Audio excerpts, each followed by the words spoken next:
पूर्णमिदं पूर्णात् पूर्णमुदच्यते पूर्णस्य पूर्णमादाय पूर्णमेवावशिष्यते। ॐ शान्ति शान्ति शान्तिः। हरिः ॐ श्री गुरुभ्यो नमः। हरिः ॐ।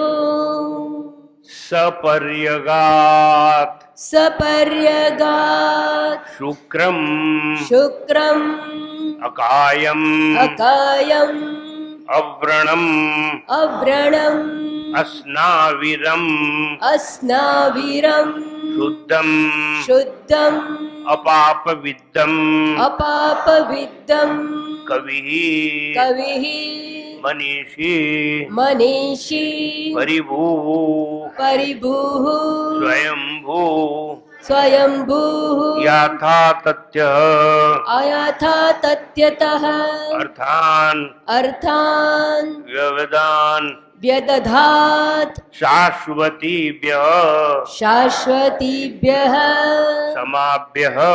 समाभ्यः। આવી રીતે આ મંત્ર ઉપર આપણી વાત ચાલતી. એમાં એક જ શબ્દ તમને સમજાવવામાં આવ્યો, સપર્યગાત, અર્થાત એ સર્વવ્યાપ્ત છે. It is all pervading reality. It is everywhere. There is no place where he is not. અર્થાત એ એવો છે આત્મા કે બધે જ છે. આ એક જ શબ્દો પર ચર્ચા ગયા વખતે કરી હતી. બીજો શબ્દ આવે છે શુક્રમ. એ કેવો છે? તો કે શુક્રમ છે. શુક્રમ એટલે કેવો? સોમ, મંગળ, બુધ, ગુરુ અને શુક્ર. શુક્રવારે જેવું. અને શુક્રવાર હોય તો એને શુક્રવાર કેમ કહેવામાં આવે? પહેલો ગુરુવાર આવ્યો એટલે મહાન, પણ એટલાથી તાત્પર્ય પૂરું થતું નથી. પછી શુક્રવાર એટલે શુક્રમ, એટલે શુક્રમ એટલે શું? જે શુભ્ર છે. તે કેવો છે? શુભ્ર છે, કોઈ ડાઘ નથી એમાં, તેજસ્વી છે, તે ક્યાંય સંતાયેલો નથી તેઓ, એટલે શુક્રમ. બધેથી દ્રષ્ટ છે. સૂર્ય તો રાતે ના દેખાય, આ તો હર પળ દેખાય. એટલે કેવો છે? સમયની પેલે પાર છે. શુભ્રમ પછી આવ્યું શુદ્ધમ. આત્મા શુદ્ધ છે એટલે એનામાં કોઈ પાપ નથી.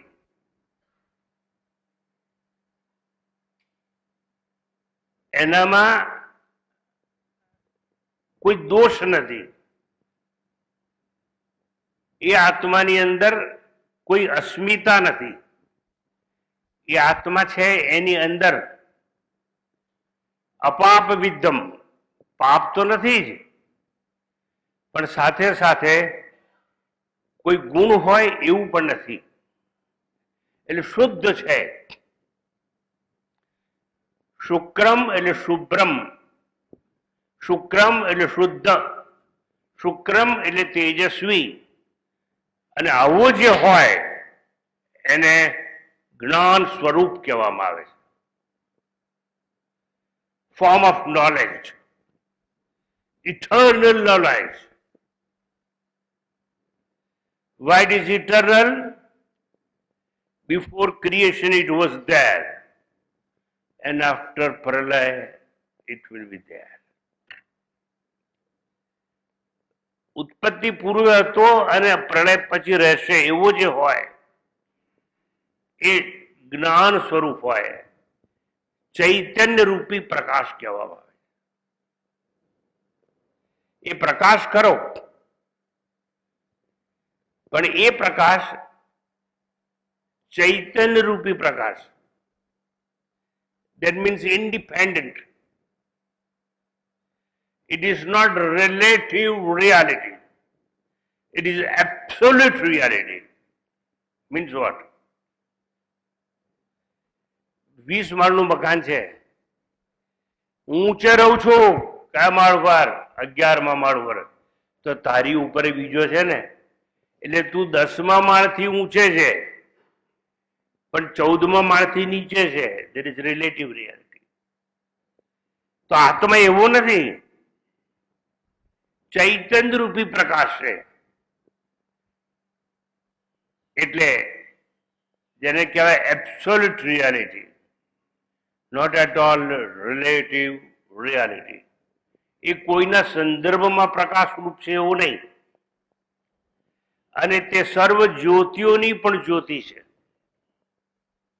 સર્વ જ્યોતિઓની પણ જ્યોતિ છે. એ છોકરીનું નામ હોય જ્યોતિ, તો એનો કોઈ બાપ હોય, એની માય હોય. એવી જ્યોતિ નહીં આ કોઈથી ઉત્પન્ન થયેલી. એવી જ્યોતિ નહીં કે જેને સગપણ હોય. એવી જ્યોતિ નહીં કે જેને ગળપણ હોય.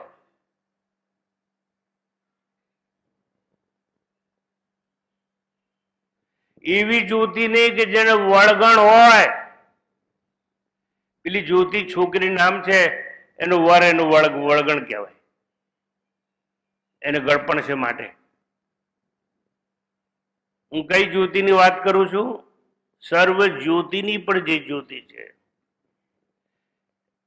In the context of Bhagavad Gita and therefore 13th chapter, 13મા અધ્યાયના સંદર્ભમાં જોઈએ તો જ્યોતિષામ અપિ તજ્ જ્યોતિઃ, એટલે બધી જ્યોતિની પણ જ્યોતિ છે. એટલે સૂર્ય, ચંદ્ર, અગ્નિ, તારા, જેટલી જ્યોતિઓ છે એ બધાની પણ એ જ્યોતિ છે. અને એ જ વસ્તુ ભગવદ્ ગીતા આપણને સમજાવે છે. તત્તેજો વિદ્ધિ મામકમ, 15મા અધ્યાયમાં કૃષ્ણ ભગવાન કહે છે હું આત્મા છું, તેજ છું, જ્યોતિ છું. પણ કઈ જ્યોતિ છું? તત્તેજો વિદ્ધિ મામકમ, હું એ તેજ છું એવું મને જાણ. કે જે સૂર્ય, ચંદ્ર, તારા, અગ્નિ, વીજળી વગેરેમાં જે તેજ છે એ તેજ મારું છે, આત્માનું છે. એ લોકોનું કોઈ નથી. ઘણી વાર આપણે ચંદ્રના સંદર્ભમાં વાત કરીએ છીએ કે ચંદ્ર પરપ્રકાશિત છે. ચંદ્ર પરપ્રકાશિત છે એવું કહીએ છીએ, અને સૂર્ય સ્વયં છે. ના, સૂર્ય પણ પરપ્રકાશિત છે. કારણ કે પહેલામાં પહેલો આત્મા છે, જે મોટામાં મોટી જ્યોતિ છે. અને આત્મજ્યોતિ જ્યારે પ્રજ્વલિત થાય ત્યારબાદ જ બધું પ્રજ્વલિત થઈ શકે તેમ છે. એને ચૈતન્ય જ્યોતિ કહેવામાં આવે છે. અને એટલા જ માટે એને આ ઉપનિષદમાં શુક્રમ એવું નામ આપવામાં આવ્યું છે. કઠશ્રુતિ આની સ્પષ્ટતા કરતા સમજાવે છે કે ન તત્ર સૂર્યો ભાતિ ન ચંદ્ર તારકમ નેમા વિદ્યુતો ભાંતિ કુતોયમ અગ્નિ તમેવ ભાંતમ અનુભાતિ સર્વમ ઇદમ વિભાતિ. ગીતાએ તો કહ્યું, પણ ઉપનિષદ ગીતાથી ઉપર આવે.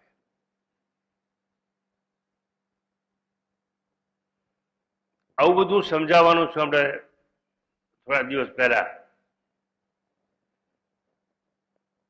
એક નવું વિચારધારા ચાલે છે, મોટું સંગઠન આખા હિન્દુસ્તાનમાં ચાલે છે, હમ હિન્દુ એવું. એમાં કેટલાય લોકો જોડાયેલા છે, પણ એ લોકોને ખબર નથી કે હિન્દુ એટલે શું અને કોણે કહ્યું કે હમ હિન્દુ. એટલે એ લોકોને સમજાવીશ, તારીખ આપીશ, અને મારું પ્રવચન હશે. તમારે આવું હોય તો આવજો. પહેલા તો એ લોકોને એક પ્રશ્ન પૂછવાનો છું. ગીતાના 700 શ્લોક છે, એમાં કયા શ્લોકમાં લખ્યું છે હું હિન્દુ છું? તું તો લઈને બેઠા છે મારા બેટાઓ. એવું તમને કહેવાય, એ લોકોને ના કહેવાય. એમાંનું કોઈ હાજર નથી ને એટલે વાત કરું છું.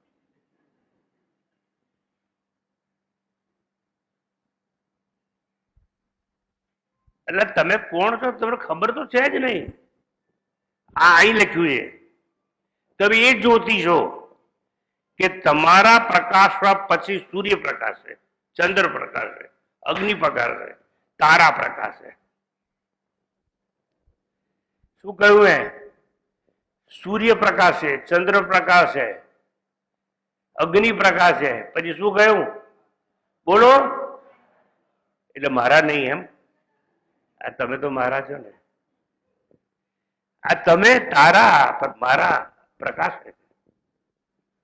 તમે પ્રકાશવાન છો ને તમને ખબર નથી. તમે પાછા આયનામાં મોઢું તમારું જુઓ છો. એ ડફોળ આયનામાં છે એ તું નહીં, તું જે છે ને એ આયનામાં દેખાય. See what A great controversy and misunderstanding. આપણે મિરરમાં જોઈએ ને પછી આપણે ક્યાંક આ હું છું, આ આયનામાં દેખાય એ તું નહીં ડફોળ. તું જે છે એ આયનામાં દેખાય છે. બોલો સાચી વાત કે ખોટી વાત?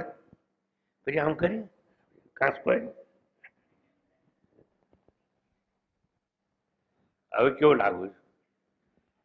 સાચું કોણ કેવો લાગુ છું? એક ફોટો પાડી લો. આપણે પેલાને કહીએ છીએ એક ફોટો પાડ.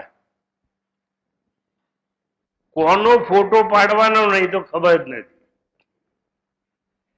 બધા હું અહીંથી બહાર નીકળું ને એટલે બધા અહીં ટુરિસ્ટ આવે મને કે સમझे आपके साथ एक फोटा ले लेंगे. मैंने एम कहा किसके साथ में? तो क्या आपके साथ में. आप जिसका फोटा लेते हो वो तो मैं हूं नहीं, वो तो शास्त्र कहता है.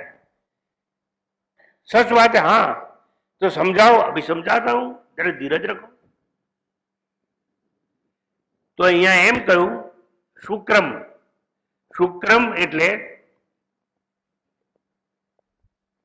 સૂર્ય, ચંદ્ર, તારા, વીજળી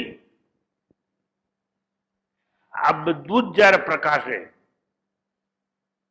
એ પછી એ પ્રકાશ એવું નહીં, એ પહેલા પ્રકાશે અને એના પ્રકાશથી જ વીજળી ઝબકારા મારે, એના પ્રકાશથી તારાઓ ખરી પડે, એના પ્રકાશથી રાતના ચાંદની થાય અને આપણે સૂર્યોદયના દર્શન કરી શકીએ છીએ.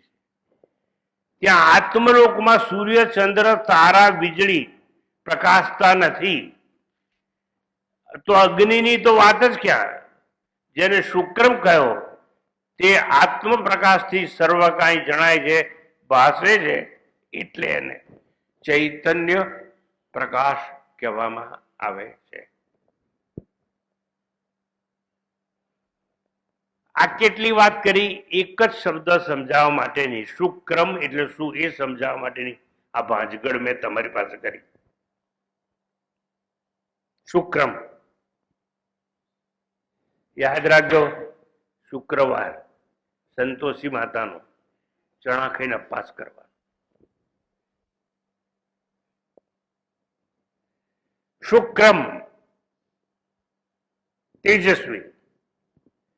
પછી શબ્દ આવે છે તે જુઓ તમારા ગ્રંથમાં અને તમે શ્લોક તમારી પાસે હોય તો એના પછી શબ્દ આવશે અકાયમ. એટલે હું કાયા નથી, હું શરીર નથી.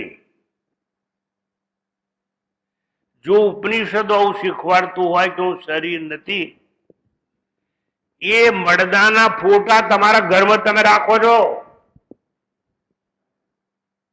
તમારો તો ફોટો પાડી શકાય એમ છે જ નહીં. તમે તો શુક્રમ છો. કઈ વાંધો નહીં. અમે બી ભ્રાંતિમાં છીએ કે ફોટામાં જે દેખાય છે હું છું. ભ્રાંતિમાં જીવવું, જીવવાની કોણ ના પાડે? જીવતા રહો ને, જીવો જ છો ને. તમારે ભ્રાંતિમાંથી બહાર નીકળવું જ નથી ને. ના ના સ્વામીજી ના. હજુ એકલો નહીં, આમાં હાથ રાખી અને મારી જોડે ફોટો પડે એટલું જ નહીં. પછી પેલા ફોટોગ્રાફરને કહીશ યસ ઇસ્માઇલ બોલો ને. ઇસ્માઇલ બોલું? હા. એટલે પછી ઇસ્માઇલ બોલે અને ટક્કા દઈને ફોટો પાડે. અકાયમ ઉપરાંત આત્માને જાગૃતિમાં કાર્ય કરતું શરીર નથી. આ જાગૃતિમાં હું બોલું છું ને તમે સાંભળો છો. મારું બોલવાનું કાર્ય, તમારું સાંભળવાનું કામ એ આત્માને નથી. તો આત્મા સ્થૂળ શરીર કઈ રીતે હોઈ શકે? આત્મા તો કોઈ કાર્ય કરતો નથી. હું બોલું છું એનો સાક્ષી છે, તમે સાંભળો છો એનો સાક્ષી છે. એટલે એક વસ્તુ નક્કી, હું સ્થૂળ શરીર આ દેખાય છે તે નથી. I am not physical gross body which consists of name and form. આકાશમાં કોઈ પણ ફોર્મ જુઓ, ક્યાંય પણ ફોર્મ જુઓ એટલે આકાર જુઓ, તેને નામ હશે, નામ હશે અને આકાર હશે. ચંદ્ર તો ગોળ છે, લીમડો તો એક એનો આકાર હશે. આવી રીતે કોઈ પણ નામ બોલો તો એનો આકાર હશે. રમીલા, કાંતા કે શાંતા એક આકાર હશે. છગન, મગન એક આકાર હશે. જેને નામ હોય ને આકાર હોય, ને આકાર હોય ને નામ હોય, અને જેને નામ અને આકાર બંને હોય, સાંભળજો બરાબર, એ કદાપી આત્મા હોય નહીં. એટલે અકાયમ. પછી એ તો સ્વામીજી સમજી ગયા કે આ શરીર જે કાર્ય કરે છે અને આત્મા કાર્ય કરતો નથી, એટલે આત્મા શરીર નહીં. પણ મને એ સમજાવો કે રાતના હું તો સૂતો છું બિસ્તરમાં, હા, અને ખાલી ઘરમાં ફરે છે કોણ?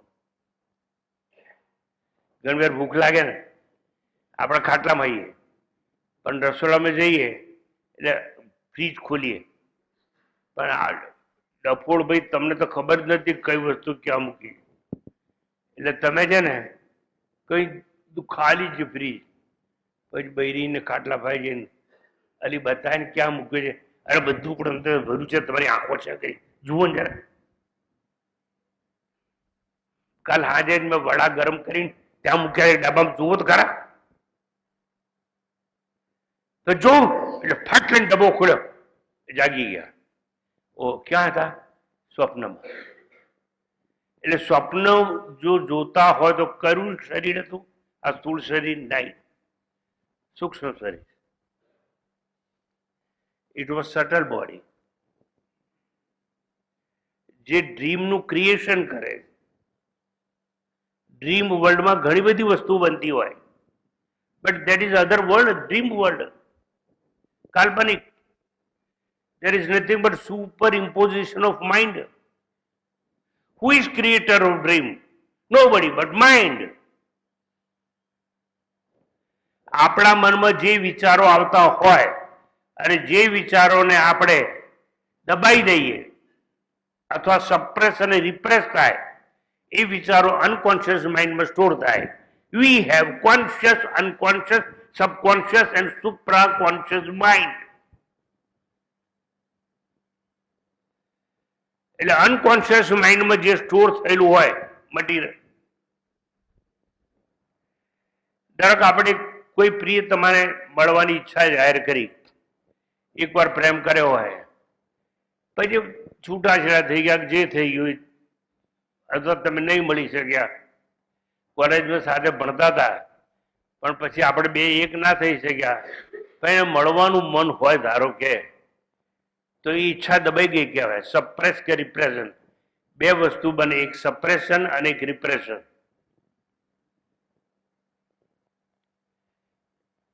સપ્રેશન જાણી જોઈને બને અને રિપ્રેશન ઓટોમેટિક બનતું હોય છે વિસ્મૃતિ થવાથી. હવે અનકોન્શિયસ માઇન્ડમાં જે મટીરિયલ સ્ટોર થયેલું છે એ કોક વાર અનકોન્શિયસ માઇન્ડમાંથી સબકોન્શિયસ માઇન્ડ પર આવે એટલે આખું ડ્રીમ વર્લ્ડ ક્રિએટ થાય.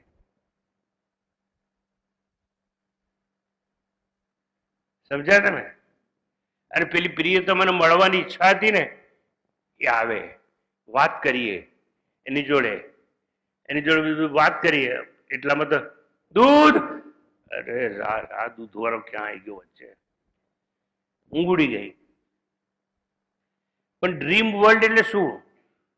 All dissatisfied desire stored in unconscious mind. જેમ તમારા ઘરમાં રસોડા પાસે એક સ્ટોર હોય ને, જેમ હળદર ને દાણાજીરું ને દાળ ને ચોખા ને બધું ભર્યું હોય, એમ અનકોન્શિયસ માઇન્ડમાં અનેક જાતની જે નહીં છતી થયેલી બધી આપણી યાદો હોય અથવા ઈચ્છાઓ હોય એ દબાયેલી પડી હોય અને કોઈ કોઈ વખતે ત્યાંથી બહાર આવે. પણ સ્વામી કેટલીક વાર એવું થાય છે ને કે અમે છે ને કોઈ દર કલ્પના ના કરી હોય ને એવી વસ્તુ આવી જાય. એટલે કેવી? સ્વામીજી મને સપનું આવ્યું હતું ને તો એમાં અડધું શરીર માછલીનું હતું ને અડધું બૈરીનું હતું. ઉતારી જાય. એવું પોસિબલ? હા, પોસિબલ. હવે સમજાવજો આવું.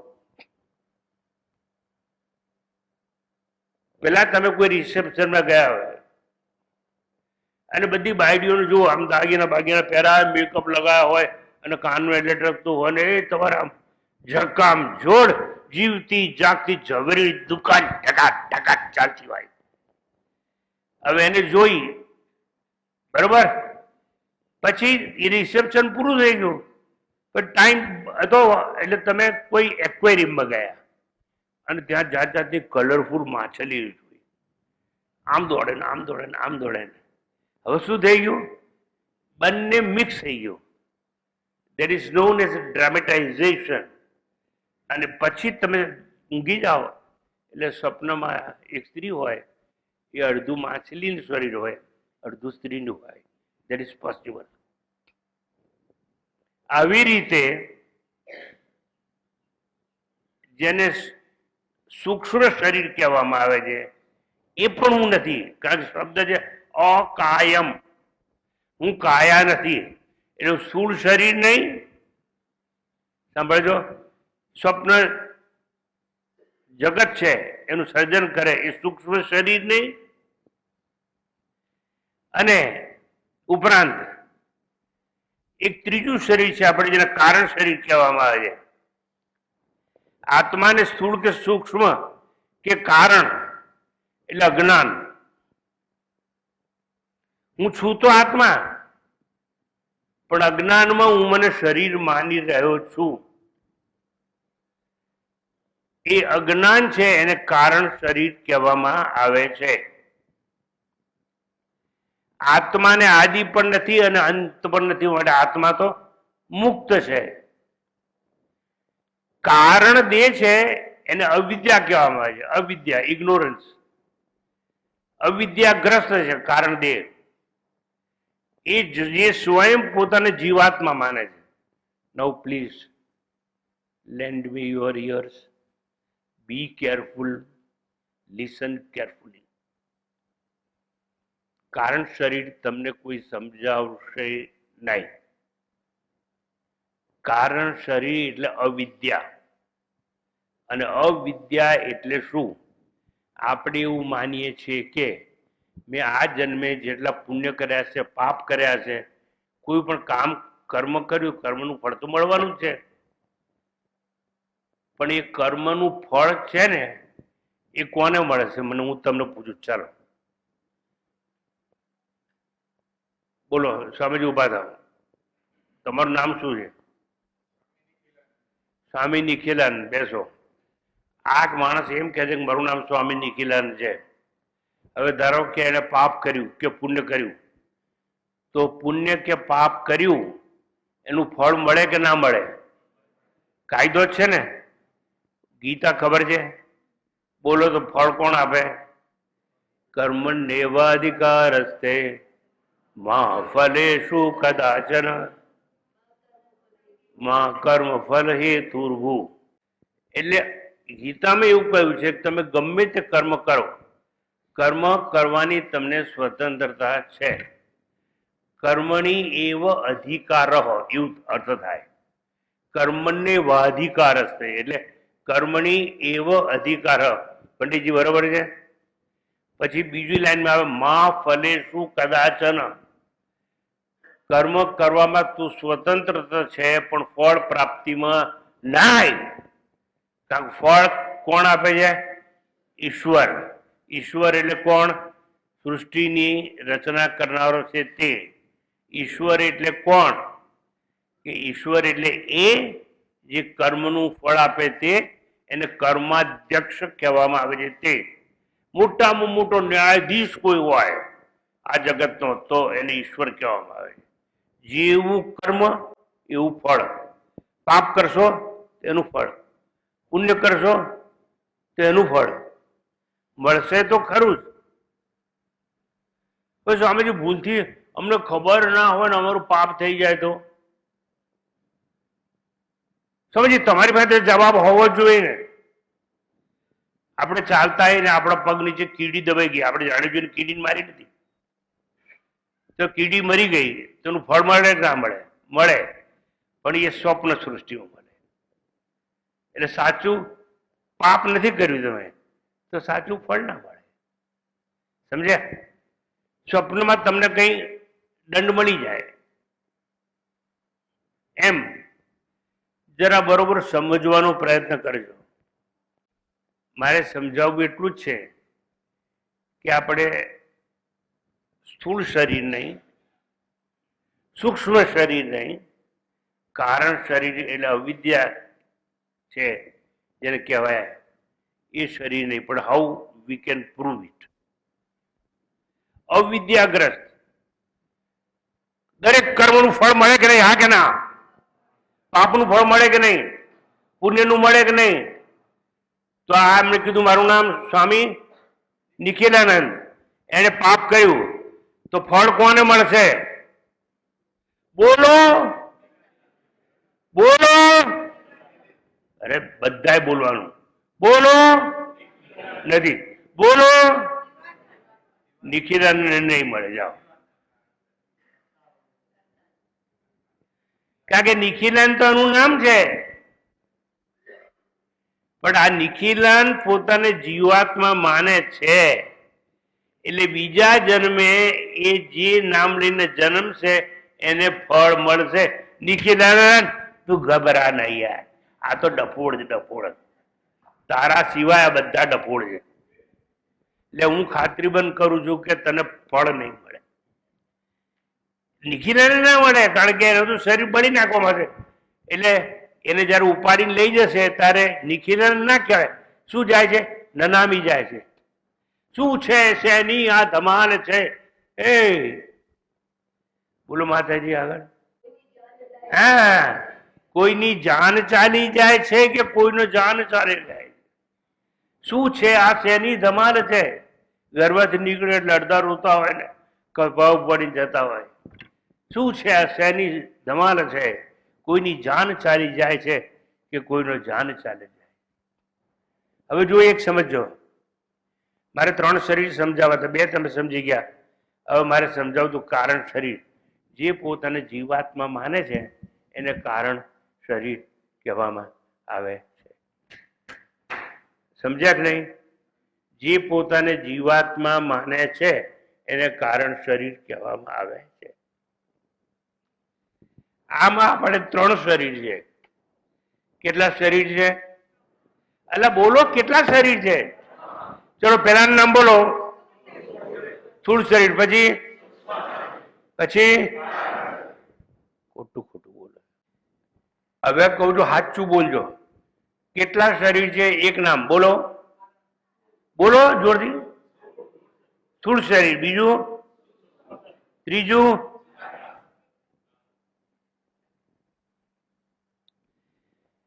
छूता नहीं मैं देह फिर भी देह तीनों धारता, रचना करूं मैं विश्व की फिर विश्व से कुछ ना वास्ता. હું તો ઈશ્વર છું, પણ મને આટલા વર્ષ સુધી ખબર ના પડી. હું જ રચયिता છું આ સૃષ્ટિનું. रचना करूं मैं विश्व की, नहीं विश्व से कुछ वास्ता. જો તમને આત્મજ્ઞાન થાય અને તમે સમજી જાઓ કે તમે આત્મા છો, તો તમે શરીર, તમે ઈશ્વર તો છો જ. અને કયો ઈશ્વર? કે જેને 3 શરીરની રચના કરી. પણ આ બધું કેવું છે? આ રચના તમે સ્વપ્નવત કરી, સાચી નહીં. પણ તમે એને સાચું માની બેઠા છો, માટે તમે સુખી છો, માટે તમે દુઃખી છો, માટે તમે આસક્ત છો કોઈમાં, અને માટે તમને કોઈને માટે નફરત છે. તમારા વાસ્તવિક જીવનની વાત કરું તો છોકરો મોટો થાય એટલે મા બાપને ચિંતા થાય, છોકરી મોટી થઈ ગઈ છે, ભાઈ શોધવું તો પડશે જ. એટલે પણ પેલા છોકરો મોટો છે ને એનો બીજા નંબર છે, તો એની માટે હોદો. તો પછી ચાલે આ ઇન્ટરવ્યુ. આ પસંદ છે, આ નથી પસંદ. આ કાળી છે, આ રૂપાળી છે.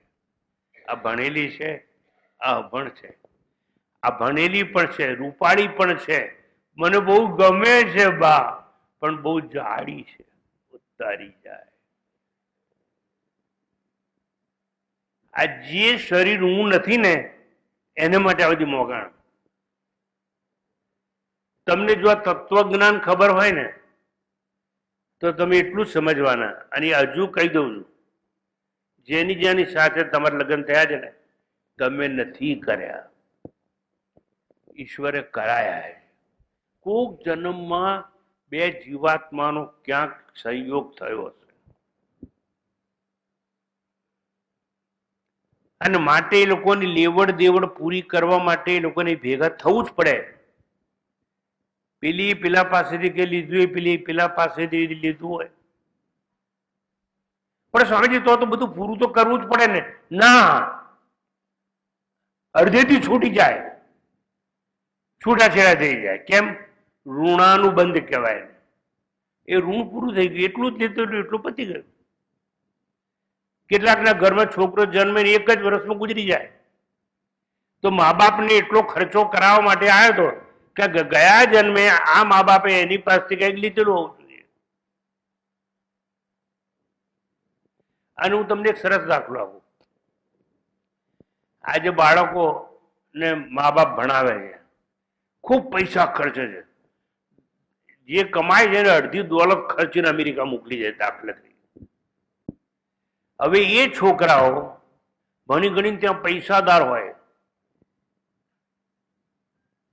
અને મોજ મજા કરતા હોય, પણ જ્યારે મા કે બાપ બીમાર પડે ત્યારે એ લોકોને રજા નથી મળતી. અને હવે તો ઓર મુશ્કેલી પડવાની. અમેરિકન સિસ્ટમ તમને ખબર છે? Higher and fire. અમેરિકામાં તમને કોઈ રીઝન ના આપવામાં આવે, તમને ઓફિસમાં જ ના જવા દેવામાં આવે. તમે એન્ટર થાવ તો પટાવાળો કાગળ લઈને ઉભો હોય, કાગળ લો તો વાંચો એટલે ખબર પડે કે તમારી નોકરી છૂટી છે, તમારે અંદર આવવાનું નહીં, અને તમારે એરિયરના પૈસા બેંકમાં જમા થઈ ગયા, પતી ગયું, જાઓ. કેટલાય લોકોને મેં જોયા. સારું, તો તમે છોકરાઓને ભણાયા, ગણાયા, દુઃખ વેઠ્યું, તો છોડી કેમ દીધા? ઋણાનું બંધ પૂરું થઈ ગયું. એટલા માટે જેના ઘરમાં છોકરીનો જન્મ થાય ને, એનું ઋણાનું બંધ એટલું જ હોય. અને કેટલીક વાર એવા દાખલા પણ મેં જોયા છે. મા બાપ ઘરડા હોય તો છોકરી કે હમણે નહીં પરણું, હું મા બાપની સેવા કરીશ, કારણ કે ઋણાનું બંધ ચાલુ હોય. એટલે આ ઋણાનું બંધ છે ને, જેની વાત કરું છું, એ જીવાત્મા સાથે જોડાયેલું છે. એટલે કારણ શરીરની આખી વાત છે. એટલે બંનેમાં સૌથી મહત્વનું હોય તો કારણ શરીર. નહીતર આપણે પુનર્જન્મનો સિદ્ધાંત સમજી જ ન શકીએ. તો મેં તમને એમ કહ્યું કે અહીંયા આવ્યું, આપણને આવ્યું શબ્દ અકાયમ, એટલે હું શરીર નથી, એટલે હું સ્થૂળ શરીર નહીં, સૂક્ષ્મ શરીર નહીં, અને કારણ શરીર નહીં. અને છતાં મેં તમને સમજાયું, છૂતા નહીં મેં દેહ ફિરવી, દેહ તીનો ધારતા, હું ધારણ કરું છું. એટલે ધારણ કરવું છે એટલે એબ્સોર્બ કરવું છે એમ નહીં. હું ધારું છું, કલ્પના કરું છું કે આ શરીર હું છું એમ. દેહ તીનો ધારતા રચના કરું મેં વિશ્વ કી, નહીં વિશ્વ છે કુછ વાસતા. જેમ અમ્પાયર છે ને, એ ના હોય તો રમત રમાય નહીં. પણ અમ્પાયરને ફિલ્ડર જોડે નો વાસતા, બેટ્સમેન જોડે નો વાસતા, બોલર જોડે નો વાસતા. રચના કરું મેં ક્રિકેટ કી મગર ગેમ છે નો વાસતા. હે એમ તમે સમજો કે તમે એ ઈશ્વર છો, એ સાક્ષી છો. આમ આગળ જઈએ છીએ ધીરે રહીને. પછી આવ્યું અવર્ણમ શબ્દ છે. અવર્ણમ એટલે આત્માને દેહ જ નથી તો વર્ણ કેવી રીતે હોય? દેહ નથી માટે દેહના જખમ નથી. દેહ નથી તો ચિંતા નથી. દેહ નથી તો હું જ્યોતિ નથી. સાંભળજો, કઈ જ્યોતિ? અગ્નિ જ્યોતિ નથી કે જે જીવતા બાળે, અને બીજી જ જ્યોતિ છે. આપણે બે રીતે બળીએ છીએ. એક તો અગ્નિમાં છેલ્લે બળે છે, એ તો એક જ વાર બળવાનું હોય. પણ રોજ રોજ તમને બાળે કોણ ખબર છે? ચિંતા. ચિંતા સતાવે. પાસ થઈશ કે ના પાસ થઈશ, નોકરી મળશે કે નહીં મળે, આટલું ભણેલો છું પણ સારી છોકરી મળશે કે નહીં મળે. એ છોકરી મળશે તો ખરી, પણ એ એટલી પૈસા. અત્યારે હું એક બે સત્ય ઘટના કહું. એક છોકરો આવ્યો અને બહુ કોન્ફ્લિક્ટ મળે છે. કોનો છે એનું નામ મારે ના દેવાની, તો તમે બધું ઓળખી જાઓ. એને બે છોકરીઓ જોડે ચાલે છે એફેર. એક બહુ જ પૈસાવાળી છે. એ કહે છે કે તું કોઈ ચિંતા ના કરીશ, હું તો મારી બ્યુટિશિયનને લઈને આવીશ, પણ તારો ખર્ચો નહીં. અને હું મારી રાંધનારી લાવીશ. હું નહીં રાંધું, પણ મારી રાંધનારી તારા ઘરના બધાનો બોજો ઉપાડી રાંધશે. અને એને આ જોડે પરણવું છે. એક બીજી છોકરી છે, એને બી આની જોડે પરણવું છે, પણ એ બંગાળી છે. ભૂલથી બોલી ગયો. તો એ કહે છે કે હું બધું જ ઘરનું કામ કરીશ, બધું જ કરીશ, કોઈ વસ્તુની ના નહીં પાડું, હું જાતે જ કરીશ, અને હું બહુ સારી રાંધનારી છું, બધી જ વસ્તુ આવે. તારા મા બાપની બહુ જ સેવા કરીશ, તારા મા બાપને જે વસ્તુ જોઈશે લાવી આલીશ, તારા મા બાપની કોઈ ઈચ્છા અધૂરી નહીં રહે, પણ ભેગા રહીશું નહીં. Now there is a conflict. ચિંતા. કિસ્સો મારી પાસે આવ્યો. આને પરણું કે આને પરણું? આ મોકાણ અમારે આવે છે. મને મારાથી કહેવાય નહીં, ને તમે તો એવું જ કહી દઉં કે બેને પૈને. પણ શું થાય? આ ચિંતા કહું છું, અને ચિંતા રોજ બાળે. એને બાપડાને ઊંઘ નથી આવતી. અને આ કિસ્સો લગભગ 1.5 વર્ષથી ચાલે છે. બંને વળગીને રહી છે. પેલી પૈસા વાળી છે કે કરોણ તમે કેમ મુશ્કેલી મૂકો? તમારે બધું હું જ બધું મારા ઘેરથી બધું લાવીશ. કારણ કે બહુ જ પૈસા વાળી છોકરી છે. એ કહે છે કાર ડ્રાઈવર બધું જ આવશે આપણા ઘરમાં. અને પેલી છે એ કહે છે કે હું જોડે રહીશ નહીં. હવે તમને હું પૂછું તો તમે વિચારો, તમે શું કરશો?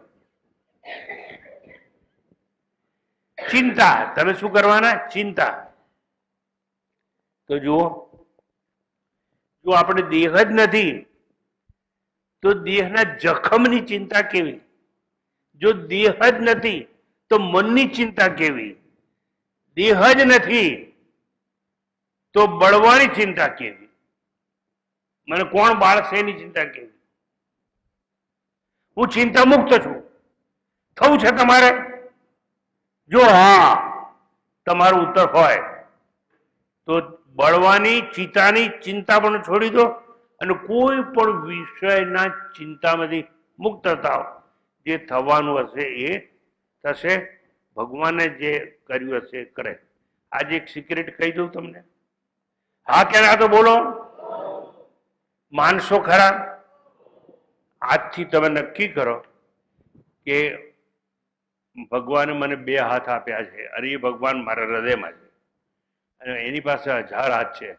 આજથી તમને કોઈ પણ પૂછે ને કે તમારા કેટલા હાથ છે તો કહેવાનું આઈ હેવ 1002 hands. ડરવાનું નહીં, કોઈથી ડરવાનું નહીં, ગભરાવાનું નહીં, ચિંતા તો કરવાની જ નહીં. મન નથી તો ચિંતા કેવી, શરીર નથી તો દુઃખ ક્યાં, શરીર નથી તો જખમ ક્યાં. એટલા માટે આત્માને અક્ષત કહેવામાં આવે છે, આત્માને અવ્રણમ કહેવામાં આવે છે. એટલે શબ્દ વાપરાવે છે અવ્રણમ. પછી બીજો શબ્દ વાપરાવે છે અસ્નાવિરમ. અર્થાત આત્માને સ્નાવા એટલે શિરાઓ પણ નથી. આપણે ધમની અને શિરાઓ શરીરમાં છે, આત્માને નહીં. જો આપણા આત્મા છીએ તો આપણને એવું કંઈ નથી. સ્થૂળ દેહ દ્રશ્ય અને આરોપ છે એ આત્મા પર છે, જ્યારે આત્મા ચૈતન્ય દ્રષ્ટા છે. દેહ જળ દ્રશ્ય કદી ચેતન દ્રષ્ટા ન બની શકે. શરીર શું છે? જળ છે, એ દ્રશ્ય છે. આ શરીર કોઈ દિવસ દ્રષ્ટા બની શકે નહીં. જે ચેતન હોય એ જ દ્રષ્ટા હોય.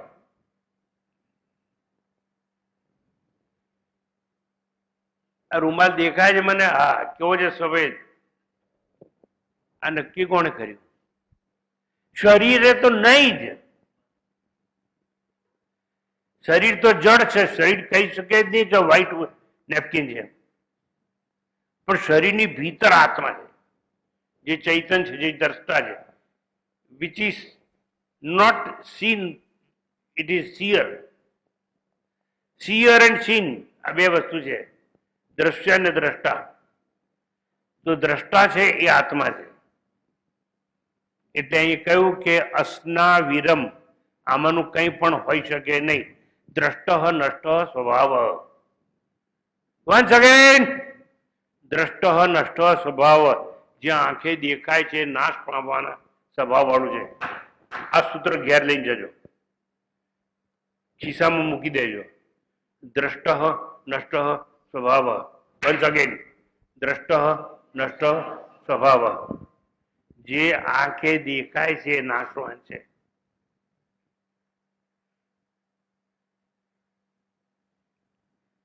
મારા પિતા દેખાય છે, હા, નાશવાન. માં દેખાય છે, નાશવાન. છોકરી દેખાય છે, નાશવાન. છોકરો દેખાય છે, નાશવાન. પતિ દેખાય છે, નાશવાન. સંપત્તિ દેખાય છે, નાશવાન. કીર્તિ દેખાય છે, નાશવાન. જે કંઈ દેખાતું હોય નાશવાન છે. વન્સ અગેન, અડધું જ હું બોલીશ. દ્રષ્ટ સ્વભાવ. બોલો, દ્રષ્ટ. આ સત્ય બોલ્યા ને એટલે વરસાદ આવી ગયો. અત્યારે ચાલુ છે. મેં એટલા માટે યાદ કરાયું કે તમારે ઘેર જઈને ઉતાવળ કરવાની જરૂર નહીં.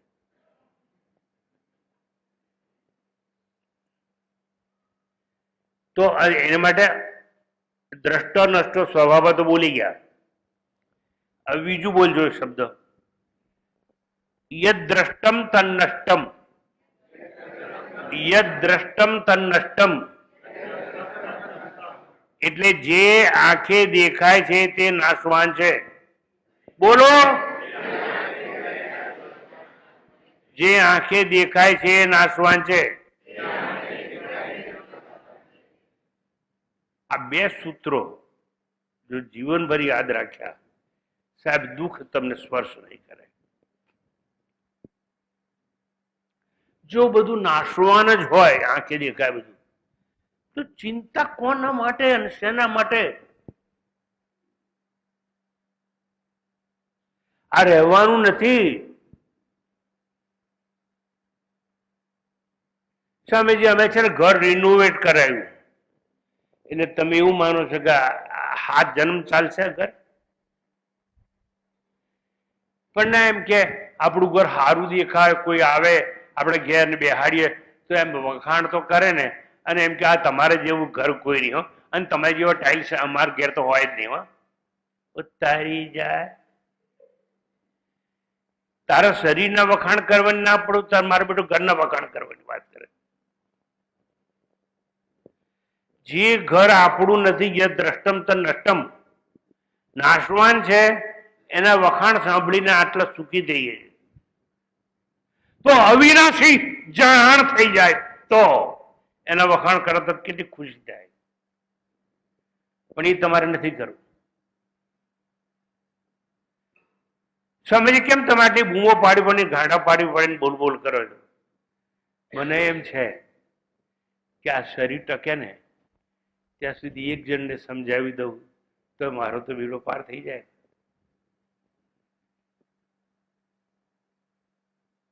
બોલતો રહીશ, નહીં અટકું. જ્યાં સુધી તમે દેખાવ છો ને ત્યાં સુધી તમારી વાત કરતો રહીશ કે તમે નાશવાન છો, અને તમને યાદ કરાવતો રહીશ કે તમારી ભીતર છે ને એ અવિનાશી. આટલું જ કામ મારે કરવું છે, અને ભગવાન મને જેટલું જીવાડે એટલું સારું છે. તો આટલી વાત તમને કરતો રહું. એના પછી શબ્દ આવશે આત્મા શુદ્ધમ. આત્મા શુદ્ધ છે કારણ દેહ નથી માટે શુદ્ધ છે.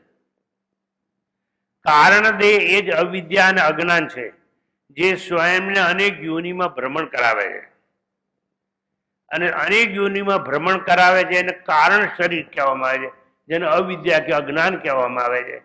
અને એટલે જ આપણે જન્મો જન્મ આંટા ફેરા માર્યા કરીએ, યોની ભ્રમણ કર્યા કરીએ. આત્મા આમ આત્મામાં અવિદ્યા નથી માટે આત્મા શુદ્ધ છે, પણ દેહ અશુદ્ધ છે. એટલે દેહ તો હું છું જ નહીં, એને આત્મા શુદ્ધ છે. આત્મા શુદ્ધ છે કારણ દેહ નથી. 15મા અધ્યાયમાં આવી જઈએ. મત્ત સ્મૃતિ જ્ઞાનમ અપોહનમ છ, એવું આવ્યું 15મો અધ્યાય. મોડે હોય તો, આવડતો હોય તો.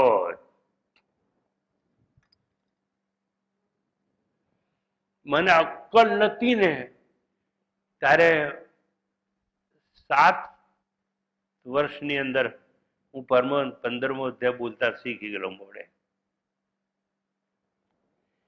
અમારે ત્યાં એક સ્વામીજી આવતા હતા, એટલે અમારા ગ્રાન્ડફાધર લઈને આવતા હતા. એમને એવી ટેવ કે ગમે રસ્તામાં કોઈ ભગવા કપડા વાળો આવે એટલે ઘેર જમવા લઈ આવે. એણે મને શીખવાડી દીધો.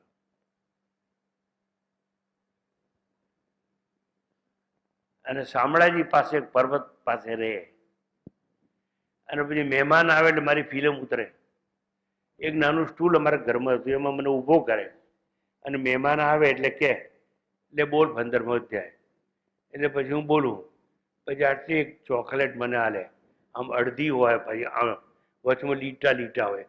અમારા જમાનામાં આવે કેડબરી કેવું તો નતું.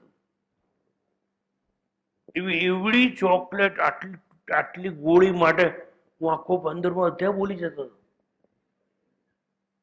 પણ તમને એ ગોળી તો નહીં આલું, પણ તમે આ 15મા અધ્યાય જે હું વાત કરું છું ને એ શ્લોક તો જરા બોલો. કોઈને આવડતો હતો? બરોબર બરોબર બોલો. ગોળી નહીં મળે હો. સર્વસ્ય ચાહમ હૃદિ સન્નિવિષ્ટ મત્ત સ્મૃતિ જ્ઞાનમ અપોહનમ ચ. તો જુઓ, આત્મા શુદ્ધ છે એટલે આત્માને સ્મૃતિ જ્ઞાન અને અપોહનમ નથી. હવે કારણ કે દેહ છે ને એને ફેરા હોય. લગ્નમાં તો તમે બધા ફેરા ભર્યા હોય, પણ આ ફેરા જુદી જાતના છે. જન્મ ને મૃત્યુના ચક્ર, આવા ગમનના ફેરા. એટલે મરવાનું અને પાછું જન્મવાનું, પાછું મરવાનું, પાછું જન્મવાનું. એટલે અવિદ્યા કે અજ્ઞાન છે જે સ્વયંને યોની ભ્રમણ કરનાર જીવ માને છે. આમ આત્મામાં અવિદ્યા નથી, એટલે આત્મા શુદ્ધ છે એવું કહ્યું. આત્મા શુદ્ધમ, કારણ દેહ જ સ્થૂળ સૂક્ષ્મ દેહનું કારણ છે. પહેલા અજ્ઞાન છે. અજ્ઞાન એટલે કારણ દેહ. કારણ દેહ છે એટલે અજ્ઞાન છે. એટલે મેં માન્યું કે સ્થૂળ શરીર મારું છે, અને સ્થૂળ મારું શરીર છે તો સૂક્ષ્મ શરીર મારે છે. જેમાં મન બુદ્ધિ ઇત્યાદિ આવે, જે આંખે દેખાય નહીં. મન દેખાય ના. સમજ્યા? કોને પૂછે? ડોક્ટરોને પૂછો. જેને જેને મરદાના પોસ્ટમોર્ટમ કર્યા હોય ને, શીખવા માટે કરવા પડે પોસ્ટમોર્ટમ. પણ આખું શરીર ફાડી ચૂંથી નાખે ને, બધું જ મળે, મન મળે નહીં, બુદ્ધિ મળે નહીં. એ સૂક્ષ્મ શરીરમાં આવે, આંખે દેખાય નહીં. પણ આત્મા એવું સૂક્ષ્મ પણ નથી અને સ્થૂળ પણ નથી અને કારણ શરીર પણ નથી. એટલે એને આત્મા શુદ્ધમ એવું કહેવામાં આવ્યું છે. આત્મામાં મિથ્યા જ્ઞાન નથી. મિથ્યા જ્ઞાન નથી એટલે વિપર્યાય નથી. વિપર્યાય નથી એટલે અવિદ્યા નથી. અવિદ્યા નથી એટલે અપોહનમ ચ, જે 15મા અધ્યાયમાં આવ્યું અપોહનમ, એટલે એને અવિદ્યા કહેવામાં, વિપર્યાય કહેવામાં આવે છે. સ્વ સ્વરૂપની વિસ્મૃતિ નથી. સ્વ સ્વરૂપની વિસ્મૃતિ છે નહીં એવું નહીં. સ્વ સ્વરૂપની વિસ્મૃતિ નથી એટલે એને ખબર છે હું સચ્ચિદાનંદ છું. એટલે અપોહનમ છ એવું આવ્યું. માટે આત્મા શુદ્ધ છે. આત્મા શુદ્ધ છે કારણ કે તમસ રૂપી અંધકારથી દૂર છે. પ્રમાદો વૈ મૃત્યુ. પ્રમાદ એટલે આળસ. ઈશ્વરે તમારા પર એવી કૃપા કરી કે તમારામાં પ્રમાદ નથી. સાહેબ, તમે જેટલા બેઠા છો ને, તમે ધંધો નથી કરતા, કરો છો. કામ નથી કરતા, કરો છો. પણ પ્રમાદ પણ નથી કરતા, એટલે અહીં આવ્યા છે. નહીં તો તમે કોઈને કોઈ કાર્યમાં ઘેર રહી શક્યા હોત. પણ તમે ઘરનું બધું ઓફિસનું કામ છોડીને આજે અહીં આવ્યા છો. તમે આ રવિવાર છે એટલે, અરે રવિવાર બીજી બી જ ગયા હોત. કેટલાક લોકોને જોઉં છું, છત્રી હોય, પલટતા પલટતા પણ આવીને બેસે. સારું, આત્મા શુદ્ધ છે કારણ કે તમસ રૂપી અંધકારથી દૂર છે. અને તમસને મૃત્યુ કહેવામાં આવે છે. પ્રમાદો વૈ મૃત્યુ. પ્રમાદ જેવા મૃત્યુથી મુક્ત છે એ તમે બધા છો. ઉપરાંત આદિત્ય, સૂર્ય, પ્રભાકર, દિનકર, મિત્ર જેવા પ્રકાશવાળો હોય શુદ્ધ છો. અને છેલ્લી શબ્દ લઈ લઉં છું, અપાપ વિદ્ધમ. કારણ પછી મારે મહત્વનું બહુ મહાન એક શબ્દ સમજાવવાનો છે. એટલા માટે અપાપ વિદ્ધમ એટલે આત્મા પાપ રહિત છે. કારણ કે આત્મા કરતા નથી, દેહ નથી, વાણી નથી, અવયવ નથી, અહંકાર નથી. એટલે કોઈ કામ કરતો જ નથી. એટલે એનાથી પાપ થાય નહીં. જેનામાં દેહ, ઇન્દ્રિય, મન, બુદ્ધિ હું છું એવો અહંકાર નથી, તે કદાપી પુણ્ય કે પાપ કર્મનો કરતા બની શકે નહીં. તો તેને પાપનો ડાઘ લાગતો નથી. એટલે અપાપ વિદ્ધમ કહેવામાં આવે છે. વન્સ અગેન, જેને પાપનો ડાઘ લાગે નહીં એને અપાપ વિદ્ધમ કહેવામાં આવે છે. પછી શું છે? પછી જે છે એનામાં એવું લખ્યું આત્મા કવિ છે. પણ એવું નહીં સમજાવવું આજે. એક કલાક હોત તો પણ ના સમજાવે. કારણ તમારા મનને તૈયાર કરવું છે. આવતા રવિવારે બહુ સરસ રીતે આવજો, મોડા ના પડશો. અને કદાચ સૌથી મને જે પ્રિય છે, અને જેમ દ્રૌપદી પર મેં અગદ્યા પદ્ય ખંડ કાવ્યની રચના કરી હતી, એવી રચના અહીં કરી છે કે આત્મા કવિ છે. અને કવિ એટલે કોણ? ક્રાંતદર્શી એટલે કોણ? ત્રિકાળ જ્ઞાની એટલે કોણ? સર્વદ્રષ્ટા એટલે કોણ? કાળનો પણ એક કાળ છે એટલે કોણ? કાળાતીત છે એટલે કોણ? અને આના પર ખૂબ લખ્યું છે. મને કહો, આત્મા કવિ છે એ શબ્દ હું આવતા રવિવારે સમજાવીશ, પણ નક્કી કરીને આવજો કે આટલું પૂરું ના કરું કે આત્મા કવિ છે ત્યાં સુધી જવાનું નહીં. બોલો હા કે ના? એવું નક્કી કરીને આવશો તો જ હું શરૂ કરીશ. હું અધૂરું નહીં મૂકું. કદાચ 15-20 મિનિટ વધારે થાય, પણ મારે જેમ દ્રૌપદીનું સમજાયું ને અગત્યા પદ્ય, એવી રીતે સમજાવીશું તમને. તો તમારી તૈયારી છે? માનસિક તૈયારી હોય તો થોડુંક સમય વધારે ના લો. 15 મિનિટ વધારે લઉં તો ઊંચા નીચા થશો નહીં, પહેલાથી કહી દઉં. નહીતર ઊંચા નીચા થાય અને મન ઊંચું થાય તો સંભળાય નહીં. તો તમારી રજા લઈ બરોબર 9 વાગે એક્ઝેક્ટ, 1 મિનિટે આગળ પાછળ નથી. તમારી રજા લઈ અને શાંતિ પાઠ કરીએ અને આપણે વિદાય લઈએ. શાંતિ પાઠ. ॐ पूर्णमदः पूर्णमिदं पूर्णात् पूर्णमुदच्यते पूर्णस्य पूर्णमादाय पूर्णमेवावशिष्यते. ॐ शान्ति शान्ति शान्तिः. हरिः ॐ. श्रीगुरुभ्यो नमः. हरिः ॐ.